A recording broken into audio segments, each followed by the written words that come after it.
想到还没等到5月底，24岁的赵露思就火遍了全网。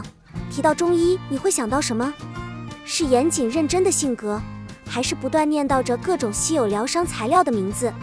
最近有一个系列，虽然它着重于中医这个话题，但却从一个完全不同的角度讲述了这个故事。这改变了大众对中医的刻板印象，也让传统学科有了不一样的韵味。在央视平台播出，一开播就霸占了各大微博热搜，更是引爆了惊涛骇浪系列的无数话题。后浪一词源于网络，取自长江谚语，指即将成就大业的小辈。该节目关注战后崛起的一代，通过与前浪的交锋与碰撞，他们逐渐体验中医文化，了解中医背后更深更广的内在用意。在这部剧的演员阵容上，也是实力强大的老演员和优秀的年轻演员的组合，分别指的是剧中的前浪和后浪。在实力派老演员中，吴刚是代表，而优秀的青年演员则是以赵露思为代表的这批演员。这个构图其实就是传统文化中的通导法则。资深演员吴刚、江山、席美欢这些学长们不仅在剧中演戏，还亲自为前来学中医的小学生们授课。这些小学生在拍摄现场也保持着谦虚的态度，继续向老演员们学习。吴刚饰演任新征，师从岳父的国医大师，他是中国医科大学教授。通过多年的教学，他对当前教育理念与中医人才培养之间的矛盾和困难有着深刻的认识。不想被传统文化羞辱，他决定辞职开办中医传承班。遗产这个词非常沉重，起初我担心系列的气质和节奏会变得平淡乏味，但在这节中医传承课上，随着后浪和中医的故事都讲完了，这个严肃的话题瞬间变得热闹起来。在这些后浪中，最让人揪心的莫过于赵露思饰演的刺头孙头头。标准的混混不吝啬，送饭的混混也跟他一样。他送的食物是男导演辛真的儿子任天真，这也是他与任家结下不解之缘的开始。任天景出生在一个中医世家，父亲和祖父都行中医。天真喜欢医学，却不想生活在父母的阴影下，这让这个性格充满了矛盾。至于电影《中医世家》的设定，剧情也很有意思。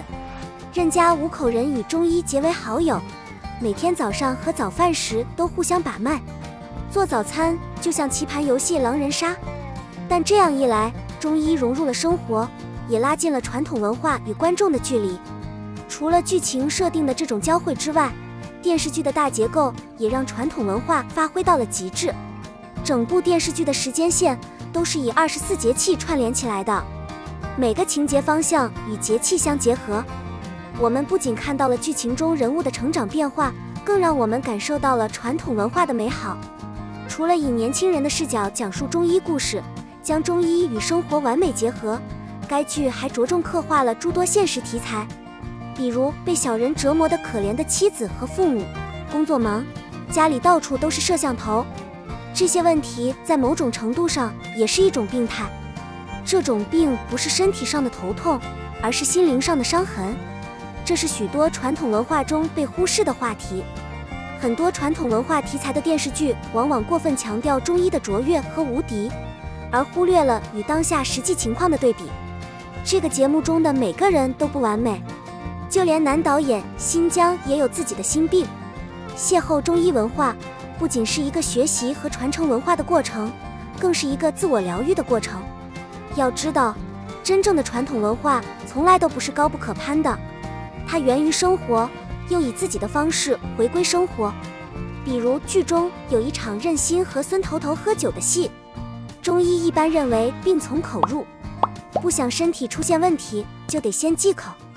如果只用一张嘴来谈理论知识，就像平常的电视剧一样，会让人觉得很虚幻，很无聊。这一幕，任心结合喝酒，告诉孙头头什么时候可以喝酒，吃什么食物可以解酒。这种结局，如同生活中的小波折，顿时将中医文化人性化。同时，这部以传统文化为主的剧集也有一些爱情戏份，深受观众喜爱。这部分剧情的发展，自然是由演员赵露思和饰演任天静的青年演员罗一舟承担。这两个人走的是欢朋，爱情、轻喜剧的风格。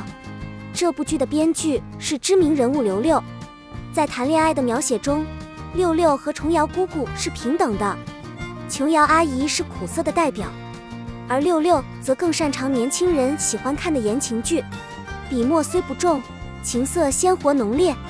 现在新的女性观众喜欢这套。在这部剧中，赵露思和罗一舟几乎涵盖了网络上的所有话题，有好有坏。尤其是演员赵露思，因为她在剧中饰演了一个色狼角色，这在互联网上引起了很多争议和对她的讨伐。比如，赵露思曾经因为误诊，当着同学的面给病人切除了一侧的输卵管。赵露思的表演虽然符合演员的演技风格，但确实有点说不过去。面对这样的情况，她淡定地说：“还有输卵管吗？”就性格而言，她这么说确实没有错。在剧中，她因为孙头头的缘故，看起来不像是一个正常的女孩子，她更加自觉和坚定，这在很大程度上归功于她的成长经历。她的父母在她很小的时候就去世了，她在孤儿院长大，她的内心孤独而敏感，却又不希望别人去适应和同情她，所以她总是一副不在乎的样子，隐藏着自己的脆弱。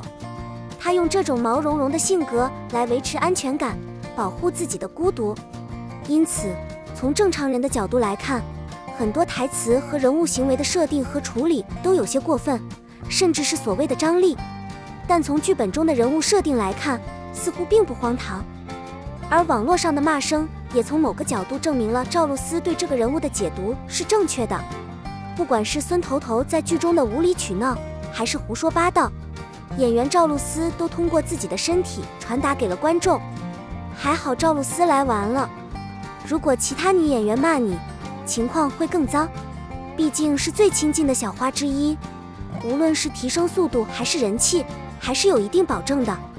偶像出身的骆一舟，虽然演技不是那么好，但好在敬业认真。剧中，赵露思将镐头往他头上扔，为了获得最佳效果，他自己拍摄了大部分场景。他的努力或许也得益于老版演员张萌的悉心教导。张萌也出演了这部剧，在《后浪》系列中有一段把张萌这个角色的头发拔掉了。他自己在微博上表示，这次拔毛的小插曲真的让他掉了很多头发。